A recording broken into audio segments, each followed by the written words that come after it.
dan segala perkakasnya, kandil dengan perkakasnya, dan mesbah pembakaran ukupan, mesbah korban bakaran dengan segala perkakasnya, bejana pembasuhan dengan alasnya. Haruslah kau kuduskan semuanya itu. Jadi berarti kan peralatan-peralatan tadi. Peralatan-peralatan untuk dipakai dalam gereja. Haruslah engkau kuduskan semuanya itu dengan namanya minyak urapan. Sehingga menjadi maha kudus. Peralatan-peralatan tadi.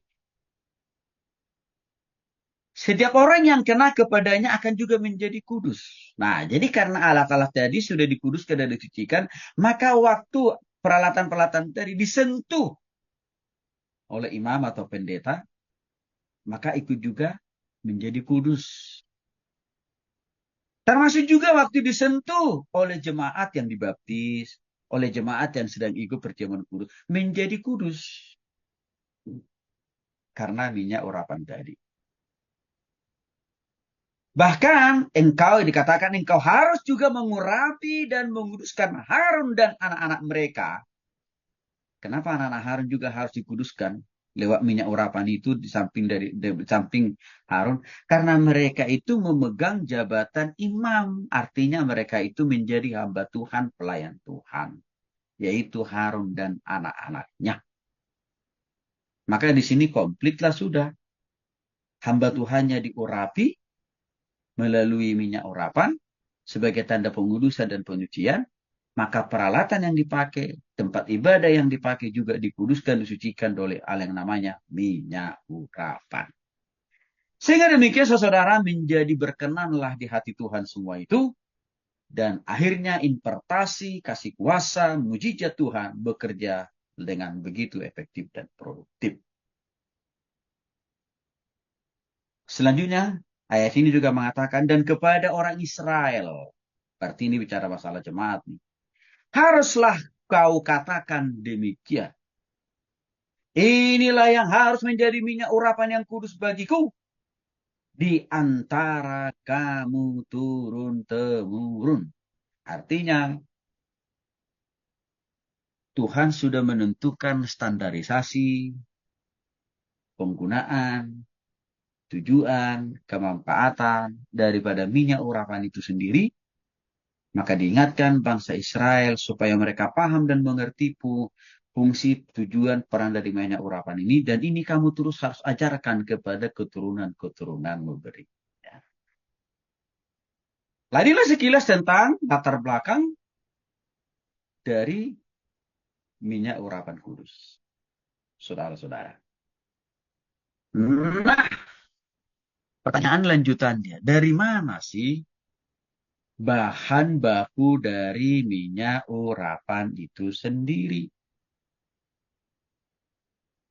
Minyak urapan, saudara, sudah banyak dijelaskan di dalam Keluaran 30 yang sudah saya baca tadi di awal. Ayat 23 sampai dengan 25.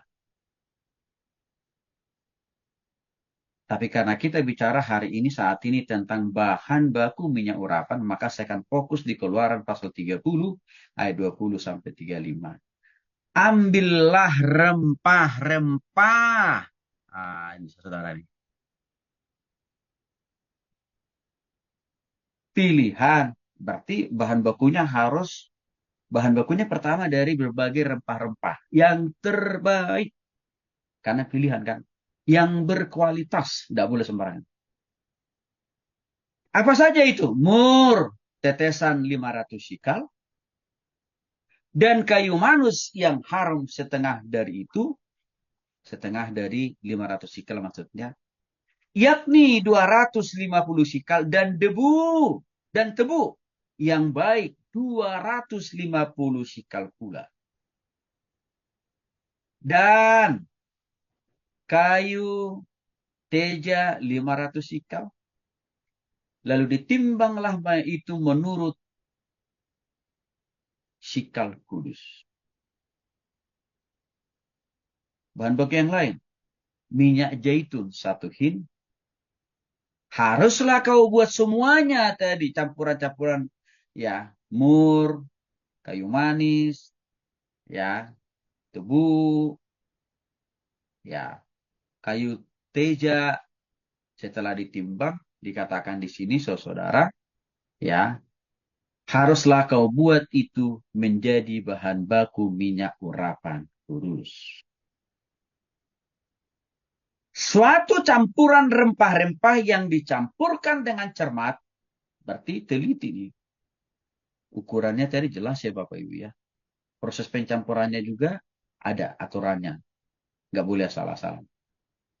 Karena dikatakan di sini harus dicampurkan dengan cermat seperti buatan seorang tukang campur rempah-rempah. Berarti orang yang mencampur bahan minyak urapan ini untuk menghasilkan minyak urapan rupanya nggak bisa tukang Bapak Ibu. Ya, apalagi tukang pangkas. Nggak bisa. Harus orang yang ahli khusus ya meracik campuran rempah-rempah. Supaya, kenapa harus begitu detail? Latar belakang pengalaman orang yang harus mencampur minyak urapan ini supaya tidak ada kesalahan, tidak ada pengurangan, tidak ada penambahan kualitas atau pengurangan kualitas. Lalu setelah jadi dicampur, itulah disebut namanya minyak urapan yang kudus. Yang bahannya terbuat dari campuran rempah-rempah. Maka kalau kita lebih detailkan, minyak urapan itu, saudara, satu terdiri dari bahan rempah-rempah murni mur. Ya, dalam bahasa Indonesia itu sama dengan artinya murni-murni. Ya, dalam bahasa Ibraninya marderor. Sebanyak 500 sikal, itu sama dengan sekitar 6 kilogram dalam konteks Indonesia. Yang kedua, manis kayu manis. Nah, kalau ini mungkin agak gampang kita paham karena ada di dekat kita kan ya. Tapi kalau murni-mur atau murni-murni agak susah ini. Saya coba cari-cari persamaannya bahan baku ini dalam konteks Indonesia, saya nggak menemukan. Maka saya tetap mempertahankan istilah lamanya saja. Yang kedua tadi manis, kayu manis, atau dalam istilah kita kayu manis lah, gampangnya kira-kira begitu. Bahasa Ibraninya kinemon besem. Sebanyak 250 sikal, setengah dari murni-mur tadi. 250 sikal itu sekitar 3 kilogram. Lalu yang ketiga, bahan yang ketiga, kaneh bosem. Sama dengan kalau dalam Indonesia, bahasa Indonesia itu tanaman wangi. Nah ini juga tanaman wangi ini kan banyak macamnya sesudah. Bahasa Ibraninya itu adalah kaneh bosem. Sebanyak 250 sikal. Sama dengan sekitar 3 kilogram, saudara-saudara.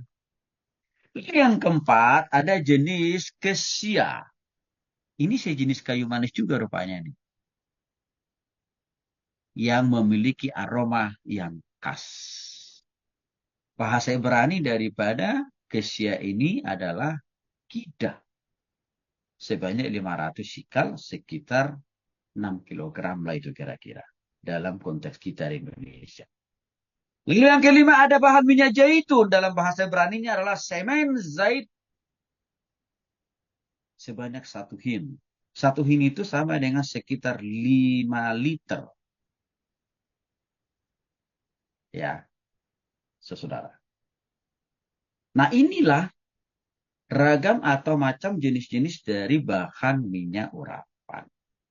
Kenapa ini perlu saya jelaskan kepada saudara? Supaya nanti bisa kita komparasikan. Kita bandingkan dengan penyebutan minyak urapan di zaman sekarang. Saya nanti ke situ, saya nanti akan mengkomparasikan ke situ. Apakah minyak urapan yang diklaim oleh sebagian orang-orang Kristen gereja-gereja tertentu itu, bahan minyak urapannya itu sama dengan yang sudah dijelaskan dalam Keluaran 30 ayat 23 sampai 20. Makanya ini saya jelaskan dulu kepada saudara. Tadi kan di dalam ayat sebelumnya sudah dijelaskan, firman Tuhan mengatakan kepada kita, ini tidak boleh diubah-ubah loh ini. jenis rempah-rempahannya ini, timbangannya nggak boleh sampai Tuhan Yesus datang kedua kali. Nggak boleh diubah. Nama-nama rempah-rempahannya, beratnya, ya termasuk tadi orang yang mencampurnya pun harus orang yang ahli di bidang mencampurkan bahan rempah-rempah menjadi minyak urapan. Jadi ke sana nanti akhirnya. Akhirnya kita nanti akan melihat, ya, samakah minyak urapan yang ada di dalam Alkitab dengan minyak urapan yang diklaim oleh sebagian denominasi atau gereja-gereja tertentu hari-hari ini, termasuk jenis bahan bakunya, ya, timbangannya, proses pembuatannya. Karena nanti akan ada konsekuensi dari firman Tuhan. Kalau jenis bahan minyak urapan itu tidak sama seperti yang dijelaskan dalam Keluaran 30 ayat 23 sampai 25. Akan ada konsekuensinya, ada hukumannya. Termasuk juga penggunaannya. Pasti akan berakibat pada sanksi atau hukuman dari Tuhan. Makanya ini perlu saya jelaskan detail kepada saudara supaya saudara bisa paham. Sehingga saya berharap nih, saudara yang sudah ikut mata kuliah ini tidak gampang diombang-ambingkan oleh orang-orang tertentu, gereja-gereja tertentu, yang sebenarnya itu tidak pernah ada dalam Alkitab. Nah, sekolah kita ini kan konsen, ya, memastikan setiap pengajaran itu harus Alkitabiah. Kan situ salah satu konsen atau tujuan dari sekolah kita ini kan gitu. Sehingga kita tidak mudah disesatkan dengan pemahaman-pemahaman yang tidak Alkitabiah. Dan yang kedua, sekolah kita ini kan sebenarnya bertujuan juga untuk memperlengkapi saudara supaya bisa menolong banyak orang. Karena sudah banyak korban ini dalam menyalahgunakan tentang minyak urapan ini. Nanti akan saya jelaskan korban-korbannya itu dan akibat-akibat yang ditimbulkannya kepada saudara. Nah, tapi inilah sekilas tentang bahan minyak urapan itu sendiri. Yang berikutnya, dasar Alkitab, penggunaan bagaimana cara mempergunakan minyak urapan. Pertama, membuat minyak urapan memang adalah perintah Tuhan.